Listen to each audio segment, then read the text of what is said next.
বৌমা, ও বৌমা,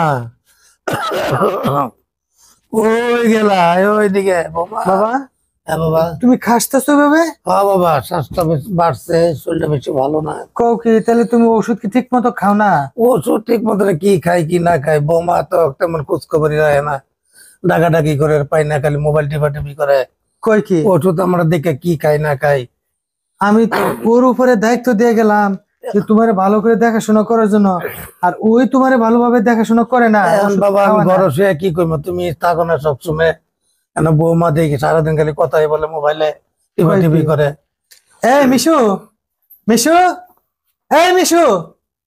কি হয়েছে? কি হয়েছে? না বলাই ফোন তো আমি তো আইছিলাম একটা সারপ্রাইজ।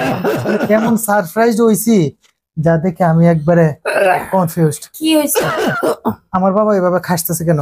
ও আব্বুর তো কালকেও আমি ওষুধ খাওয়াইছি কাশের, এখন ওর কাশটা কেন কমতেছে না আমি কি করবো? মাঝে মাঝে তো ডাক্তার কাছে নিয়ে যাই। বাবা আপনার কি সেবা আমি কম করি বলেন? সেবা তো করোই, তারপরেও তো নিজেরটা না নিজে।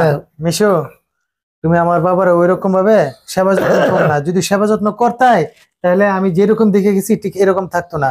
তোমার কিসের অভাব যে তুমি আমার বাবার সেবা করতে? কি তোমার বলছো সমস্যা? তুমি? কি দেখো, তুমি তো সবসময় ঢাকায় থাকো, তোমার বাবা মিথ্যা কথা বলতেছে, আমি সবকিছুই করি। আমার বাবাই মিথ্যা কথা বলতেছে? মিশু, তুমি কিন্তু ভুলে গেছো তুমি আমার ওয়াইফ। তুমি আমার বাবার উপরে এরকম মিথ্যা কথা বলতে পারো না। দেখো আমি একটু মিথ্যা কথা বলতেছি না, তোমার বাবাই বলতেছে। তোমার বাবারে প্রতি সপ্তাহে ডাক্তারের কাছে নিয়ে যাই, এত টাকা কোথায় যায়? তোমার বাবার পিছুই তো যায়। যাক, আমার বাবার পিছনে টাকা যাক, এটা আমার কোনো দুঃখ নাই, কিন্তু তুমি এতবার ফোনে কোথায় কথা বলো? আরে কার সাথে কথা বলছি? কি বলো তুমি? কি কে বলতেছি বলছে? না? বাবা আপনি এসব কথা আপনার ছেলের কানে লাগাইছেন? আমার বাড়ি থেকে ফোন আসে, আমি এই কথা বলি। আমি আর কি বলবো, ছেলের কাছে আর ওর মানুষ কয় না। আমি তো ঘরে শুয়েই থাকি, আমি কি সর্বসময় থাকি? শোনো, আমার কানে সবকিছু পৌঁছায়। তুমি কি করো না করো, আমার বাবার কতটুকু তুমি সেবা যত্ন করো, তুমি ফোনে কোথায় কিভাবে কথা বলো, আর বাড়িতে কতটুকু টাইম দাও, বাইরে কতটুকু টাইম দাও, সম্পূর্ণ কিন্তু আমার ইনফরমেশন যায়। কিন্তু আমি কোনো কিছু বলি নাই। আজকে তোমাকে হাতে নাতে ধরার জন্য আমি যখন আসছি তখন তুমি ফোনে কথা বলতেছিলে, আমি চুপচাপ বাবার রুমে চলে আসছি। কার সাথে তুমি কথা বলছিলে তুমি তাড়াতাড়ি বলো।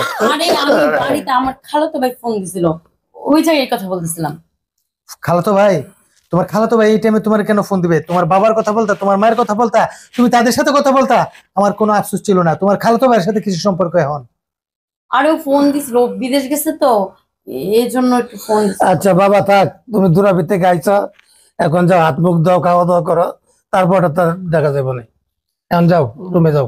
ঠিক আছে, বাবা বলছে বিদায়, আজকে ক্ষমা করলাম, কিন্তু নেক্সট টাইমে আর কোনোদিন এরকম ভুল জানি না হয়।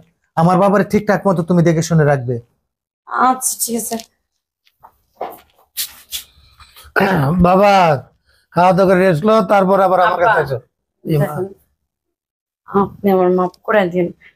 আপনি যদি না থাকতেন এখন মনে হয় আপনার ছেলে আমার ভাইরি করে দিত। আমি কখনো আপনার আর অবহেলা করব না, সবসময় আপনার যত্ন করবো আব্বা। আচ্ছা থাক, এটা আমি দেখবো না, আমার ছেলে আইছে, যাও তারা খাবার দাও। আচ্ছা ঠিক যাও আছে। খাবার দাও, যাও। আপনি খাবার খাবেন না? আমি পরে খাই, করে কি করো, যাও।